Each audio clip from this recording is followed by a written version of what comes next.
ঘটনা বিভিন্নটা ঘটবে এবং এই যে সাইবার ভার্চুয়াল জগতে যেটা হচ্ছে একজন আরেকজনকে ছোট করবার জন্য তাকে একেবারে তাকে কোনো ব্যাড নেম দেয়া, এগুলোর ইম্প্যাক্টটা পরবর্তীতে এসে আবার মানে ইয়েতে পড়ে যাবে, হয়তো একটা বড় ধরনের নিরাপত্তা সংকট তৈরি করবে। তো এইটা ম্যানেজমেন্ট করার কোনো পন্থা আছে কিনা?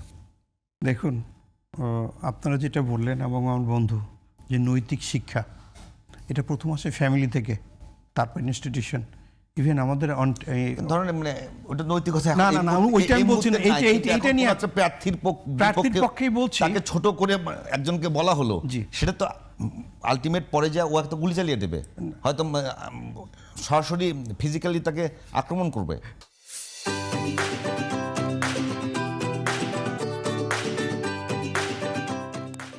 কোথাও যদি আস্থার সংকট আসে তাহলে দেখা যাচ্ছে পেশি শক্তি সেখানে মানে আগে মাথা চড় দিয়ে ওঠে। একটা সমস্যা ছিল, আমি একটা কোনো একটা বাজারের ভিতরে বসে থেকে গালিগালাজ করতাম, ওটা ওই প্রার্থীর কান পর্যন্ত যেত না, কেউ একজন নিয়ে যেতে হতো। আমি যদি ভার্চুয়ালি ওটা দিয়ে দেই সেটা সঙ্গে সঙ্গে চলে যাবে।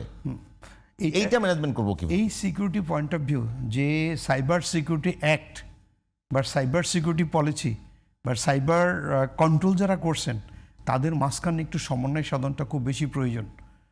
যেমন করে কোনো একটা সময় এই দেশে খুব বাজে কিছু ওয়েবসাইট, সেইটা আবার করতে গেলে বাক স্বাধীনতা হরণ হয় না। বাক স্বাধীনতা হরণের কথা আমি পুরোপুরি বলবো না। বাক স্বাধীনতা হরণ আগে হচ্ছে কোনটা সঠিক কোনটা বেঠিক এটা বুঝে নিতে হবে। কোনটা সঠিক কোনটা বেঠিক এটা যদি আমরা বুঝতে না পারি তাহলে আমরা অস্তিত্বের সংকটে পড়ে যাব। কারণ যেটা রং ওটাকে আমরা রাইট বানিয়ে যদি সামনে উপস্থাপন করা হয়, আপনি যেমনটি বলেছিলেন যে আর্টিফিশিয়াল ইন্টেলিজেন্সের মাধ্যমে আপনার কমেন্ট মোতাবেক সে তার পরিস্থিতি উপস্থাপন করলো, কিন্তু আমাদের ন্যাশনাল সিকিউরিটি বা মাধ্যমে এই যে টেলিভিশন যেটা আছে সেটার মাধ্যমে বা গণমাধ্যম যেটা আছে সেটার মাধ্যমে যদি আমরা অহরহ বলতে থাকি যে দিস ইজ রং, এইটা ভুল, এর জন্য তাকে পানিশমেন্ট এটা হচ্ছে, এইটা যদি জানে, যদি কাউকে পানিশমেন্টের আইনের কাঠগড়ে আনা হয় এবং তার উপর যদি সঠিক আইন প্রয়োগ করা হয় তাহলে পরিবর্তন হতে বাধ্য।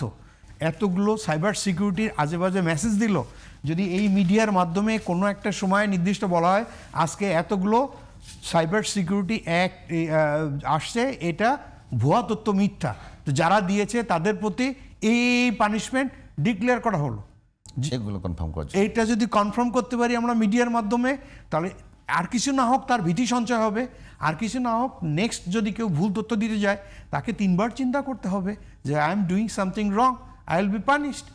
আইনের শাসন প্রতিষ্ঠা না হলে কোথাও সঠিক এবং ভালো কিছু আশা করা যায় না।